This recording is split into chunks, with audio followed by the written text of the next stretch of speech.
युवा साथियों को मैं सादर प्रणाम करती हूँ। सबसे पहले अपने श्रद्धा के आज 15 मार्च 2026 ईस्वी हम लोग नेहरू हम यहाँ पर आजमगढ़ में माननीय कांसी राम जी की जयंती मनाने के लिए आज एकत्रित राम जी हुए। की जयंती के जब मौके हम पर किसी भी आयोजित महापुरुष की प्रोग्राम में जयंती आए। मनाने के लिए एकत्रित होते हैं तो हम सिर्फ उनकी जयंती नहीं मनाते बल्कि उनके विचारों को एक दूसरे को बताते हैं और उनके विचारों पर जिस तरह से उन्होंने अपने जीवन में कृत्य किया उन्होंने उनके विचारों पर चलने का प्रयास करने के लिए हम सब एकत्रित होते। माननीय कांसी राम जी ने हम सबको ये बताया था कि बराबरी, सम्मान और अधिकार ये हमारे लिए भीख नहीं है, ये हमारा संवैधानिक अधिकार है। पर आज जो वर्तमान सरकार है किस तरह से हमें गैर बराबरी की तरह से देख रही है, हमें सम्मान नहीं दे रही है हम दलितों को, और हमें अपना अधिकार जो संविधान बाबा साहेब भीमराव अम्बेडकर जी ने हमें दिया था उसमें हम दलितों के लिए जो अधिकार संरक्षित कर रखे थे, जो आरक्षण के माध्यम से हम सब दलितों को मिलते थे, उस आरक्षण पर जो ये सरकार को धराघात कर रही है। अभी आप देखते होंगे कि किस तरह से एक भी ये तो पहले भर्ती नहीं निकालते, अगर भर्ती निकालते हैं तो उसमें किस तरह से ये आरक्षण का घोटाला करते हैं, चाहे वो लेखपाल भर्ती हो, चाहे 69,000 शिक्षक भर्ती हो, किस तरह से हर भर्ती प्रक्रिया में इन्होंने आरक्षण पे कुठाराघात करने का काम किया है। किस तरह से ये जो सरकारी नौकरियों में प्रदत्त हम दलितों और पिछड़ों के आरक्षण है उसको छीनने का काम किया है। किस तरह से ये सरकारी नौकरियां हटा के संविदा पर नौकरियां ले आए। जब हम संविदा की नौकरियों में आरक्षण की मांग करने लगे तो किस तरह से ये आउटसोर्सिंग का एक नया सगुफा लेकर आए और हम सब पिछड़े और दलितों के हक को हर जगह से खत्म कर देने का जिस तरह से काम कर रही है ये भारतीय जनता पार्टी, ये हम सबको एकत्रित होकर उसे आगे चल के बताना होगा। महापुरुष बहुत बड़े बड़े महापुरुष ये कह गए हैं, माननीय कांसी राम जी भी ये कहते थे कि जब हम जातियों में बटेंगे तब हम अपने हक और अधिकार को किस तरह से मान पाएंगे। हम सबको वर्गों में एकत्रित होकर एक साथ होकर हम सबको अपने अधिकार और सम्मान की लड़ाई लड़नी होगी। आज पीडीए के महानायक आदरणीय राष्ट्रीय अध्यक्ष अखिलेश यादव जी ने पूरे देश में जिस तरह से पिछड़े दलितों, अल्पसंख्यकों, शोषितों, वंचितों को जिस तरह से पीडीए का एक मंच दिया है, उस मंच के माध्यम से हम सबको एकत्रित होकर अपने अधिकार के लिए, अपने सम्मान के लिए, अपने बराबरी के अधिकार के लिए हम सबको लड़ाई लड़नी होगी। तभी जाकर हमें एक समान समाज मिल सकेगा और तभी जाकर आज के समय में हमें अपने समाज में समान रूप से जीवन जीने का सम्मान मिल सकेगा। जिस तरह से हमारे नौकरियों में ये हक आ रहे हैं, जिस तरह से अभी मैं अपनी विधानसभा की अगर बात करूँ, मेरठ विधानसभा में अभी पिछले दिनों जितने अपराध हुए हैं वो सभी अपराध दलित समाज के लोगों पर हुए हो, चाहे वो पुलिस कस्टडी में डेथ हुई हो, चाहे मैंने विधानसभा में भी आवाज उठाई थी कि किस तरह से सनी कुमार को मारा गया, किस तरह से एक लड़के को मारा गया सिर्फ और सिर्फ क्योंकि वो जमात बिरादरी की महिला जो थी वो खेत में किसी सवर्ण बिरादरी के खेत में बकरी चराने चली गई थी और उसको पूरी तरह से मारा गया, उसकी माँ को मारा गया, अपमानित किया गया, उस बच्चे को मारा गया। किस तरह से ये भारतीय जनता पार्टी के जो लोग हैं, जो मानसिकता है उनकी, वो प्रदर्शित करती है कि वो किस तरह से पिछड़ा विरोधी है, किस तरह से दलित विरोधी है, किस तरह से वो पीडीए विरोधी है। हम सबको आगे चलकर जो पूरे देश में हम सबके अधिकारों के लिए लड़ रहे हैं वो मात्र और मात्र एक नेता आदरणीय अखिलेश यादव जी का साथ देना होगा और अपने लिए एक ऐसी सरकार चुनी होगी जो हमें हमारे अधिकार दे सके, जो हमें सम्मान दे सके, जो हमें बराबरी दे सके। हमें ऐसी सरकार चुनी होगी और वैसी सरकार सिर्फ और सिर्फ आज के परिवेश में समाजवादी पार्टी दे सकती है। हमें सम्मान की सरकार, हमें बराबरी की सरकार। इसलिए मैं अपने दलित भाइयों से ये कहना चाहती हूँ और यहाँ हमारी सभी महिलाएं बैठी हुई हैं, मैं अपने दलित समाज की महिलाओं से ये कहना चाहती हूँ कि जब हम वोट डालने जाएं तो हम ये जरूर सोचें एक बार वोट डालने से पहले कि हम किसको वोट देने जा रहे हैं। क्या हम किसी एक सिंबल के तहत वोट देने जा रहे हैं या हम अपने, क्योंकि जब हम वोट देते हैं एक वोट का अधिकार बाबा साहेब भीमराव अम्बेडकर जी ने जो एक वोट का अधिकार हमें दिया है उसमें बहुत ताकत है साथियों। अगर हमने उस एक वोट के अधिकार को सही जगह अगर इस्तेमाल किया तो हमें एक ऐसी सरकार मिलेगी जो हमारे बच्चों के भविष्य में बेहतर सुरक्षा और बेहतर सुविधा प्रोवाइड करा पाएगी। लेकिन उसी एक वोट के ताकत की अगर हमने किसी लालच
और लोगों को ये समझाएं कि हम अपने भविष्य में अपने बच्चों को किस तरह की सरकार देना चाहते हैं, जो हमारे बच्चों को बेहतर शिक्षा प्रोवाइड करा सके, जो हमारे बच्चों को बेहतर स्वास्थ्य प्रोवाइड करा सके, जो हमारे नागरिकों को बेहतर सुरक्षा प्रोवाइड करा सके। हम ऐसी सरकार चुनने जा रहे हैं और ऐसी सरकार यदि हमें कहीं मिल सकती है तो वो सिर्फ और सिर्फ एक नेता है और एक निशान है, वो निशान है साइकिल निशान, और वो नेता है आदरणीय अखिलेश यादव राष्ट्रीय अध्यक्ष। उन्होंने, उनका विजन इतना अच्छा है कि आप उनके पहले के कामों को देखेंगे तो आप देख पाएंगे कि किस तरह से उन्होंने उत्तर प्रदेश में विजनरी काम किए और हम सबको, पूरे प्रदेश को प्रगति की दिशा में ले जाने का काम किया है। मैं हर मंचों पे ये बात कहती हूँ कि किस तरह से ये जो भारतीय जनता पार्टी की सरकार आई हुई है हमारे प्रदेश में, किस तरह से उसने प्रदेश को पीछे ले जाने का काम किया है।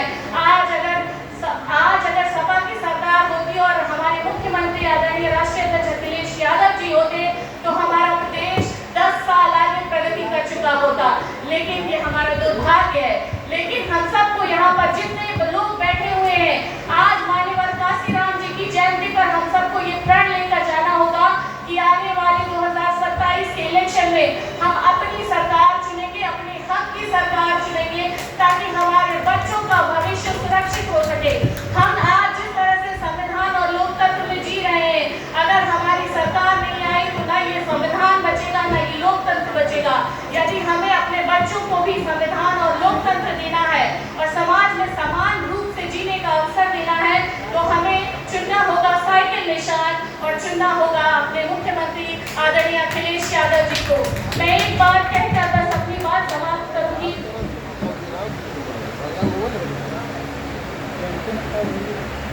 जिसे तुम कमजोर समझते हो वही तूफान बनेगा, जिसे तुम कमजोर समझते हो वही तूफान बनेगा। पिछड़ा दलित अल्पसंख्यक मिलकर हिंदुस्तान बनेगा, पिछड़ा दलित अल्पसंख्यक मिलकर हिंदुस्तान बनेगा। सत्ता के घमंड को जनता दबा देगी, देख लेना इस बार पीडीए ही सरकार बनेगा। बहुत बहुत धन्यवाद। जय हिंद, जय समाजवाद, जय हिंद।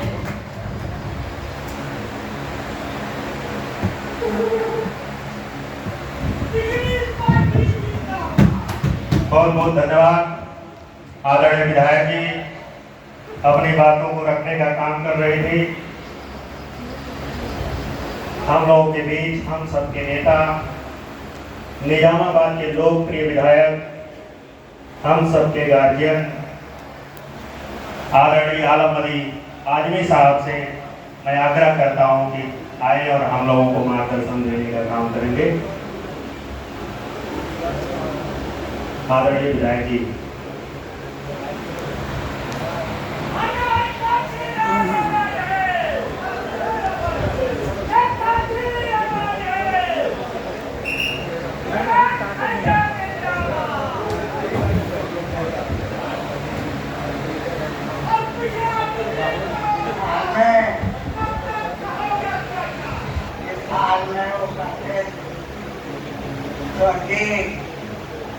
नेताजी के बहादुर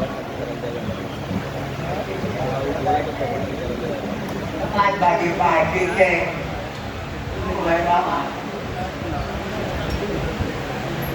धर्मेंद्र बाबू ये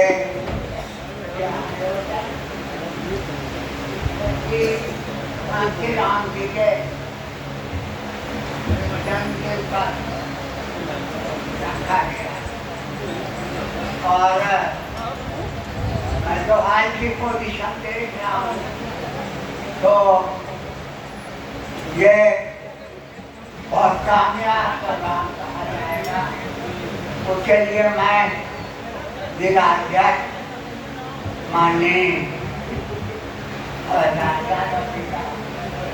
बहुत बहुत आभार करता हूँ।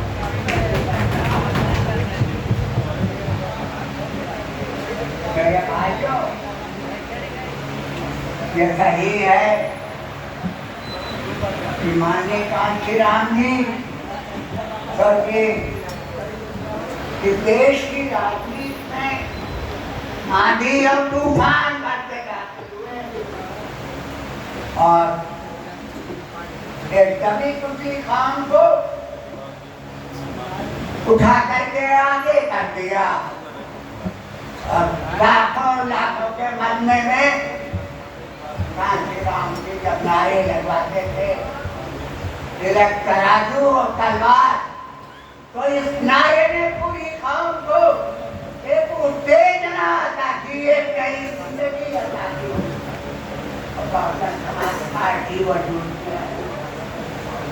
इसमें कोई दो राय नहीं। समाजवादी पार्टी के राष्ट्रीय अध्यक्ष माननीय अखिलेश यादव ने कांसी राम को क्यों चुना, ये मैं बता रहा हूँ। आप जानते हैं कि स्वर्गीय नेताजी मुलायम सिंह यादव ने राम मनोहर लोहिया और दानेश्वर मिश्रा को अमर बना दिया लखनऊ में। उनकी यादगारें आज उनकी जिंदा तस्वीर है। अखिलेश यादव 2027 में सत्ता में आए तो कांसी राम को भी अपने वालिद के हौसले की बुनियाद पर कांसी राम को भी अमर बना देंगे इस देश के अंदर। जो वो कांसी राम जी आजमगढ़ जब भी आते थे, पहली बार गांधी आजाद जी, स्वर्गीय और भैयारी बाबू ये लोग मेरे घर लेके आए थे और उससे इतना प्रभावित हुए कि आजमगढ़ जब भी आते थे तो घर पर जरूर आते थे और लेके जाते थे। तो कांसी राम अपने में निराली चीज थे, बड़ा खूबसूरत इंसान, बड़ा दिमाग तकरीर और हौसले का बलन।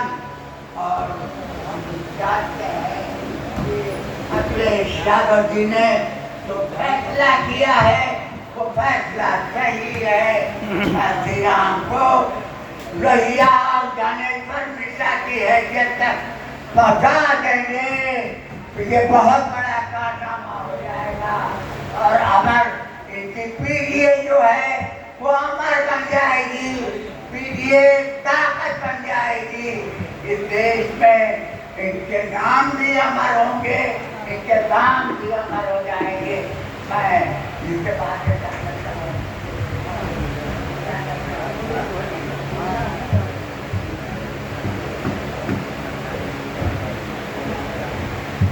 बहुत बहुत धन्यवाद।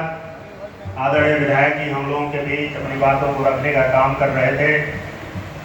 इसी कड़ी में मैं चाहता हूँ लालगंज के लोकप्रिय सांसद, हम सबके नेता आदरणीय दरोगा प्रसाद सरोज जी से मैं निवेदन करता हूँ कि वो आए और अपनी बातों को रखने का काम करें।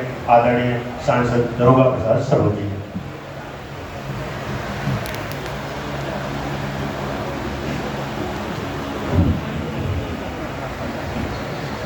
बहुत बहुत धन्यवाद माननीय संचालक महोदय, आपने हमें बोलने का अवसर दिया। मैं आपका बड़ा शुक्रगुजार हूँ। आज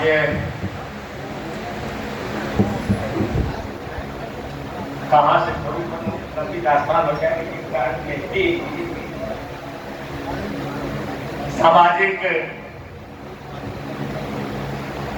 सामाजिक क्रांति के अग्रदूत, युग पुरुष, बहुजन के महानायक माननीय कांसी राम के जयंती के अवसर पर आयोजित इस गोष्ठी की अध्यक्षता कर रहे बहुजन कह लो या पीटीए कह लो, बहुत ही कुशल समाजवादी जनपद आजमगढ़ के अध्यक्ष माननीय हवलदार यादव जी हमारे बीच में, हम सब के नायक, पूर्वांचल के नायक, शोषित दलित, वंचित, गांव गरीब किसान की आवाज को बुलंद करने वाले पार्लियामेंट में हमारे मुख्य सचेतक आदरणीय धर्मेंद्र यादव जी इस मंच पर बैठे किनका मैं नाम गिनाऊं, समय भी कम है। हमारे जितने भी है सारे वरिष्ठ विधायक, पूर्व विधायक, पूर्व एमएलसी और पूर्व राज्यसभा सदस्य और प्रमुख जी, तमाम हमारे प्रमुख भी हैं, जिला पंचायत भी हैं, क्षेत्र पंचायत हैं। तो मैं सारे आए हुए पीटीए के सम्मानित साथियों और मातृशक्ति हमारी देवियों, सज्जनों, मैं कुछ कहूं उसके पहले मैं आप सब की तरफ से अपने मकबूल नेता जो मुख्य अतिथि हैं माननीय धर्मेंद्र यादव जी का आज जनपद आजमगढ़ की धरती पर आप सब की तरफ से हार्दिक स्वागत वंदन करते हुए आप सब की तरफ से जो युग पुरुष है, सामाजिक क्रांति के अग्रदूत है, बहुजन के महानायक, मैं आप सब की तरफ से उनके चरणों में श्रद्धा सुमन अर्पित करता हूँ। मुझे गाड़ी पकड़ना है, इसलिए मैंने धीरता किया, माफ कीजिएगा आदरणीय संग्राम भाई विधायक जी, गाड़ी पकड़ना इसलिए हमने कहा थोड़ा स्वागत कर लूँ, मैं विषयांतर भी नहीं होना चाहता। लेकिन हमारे जो पूर्व वक्ता साथी जिन लोगों ने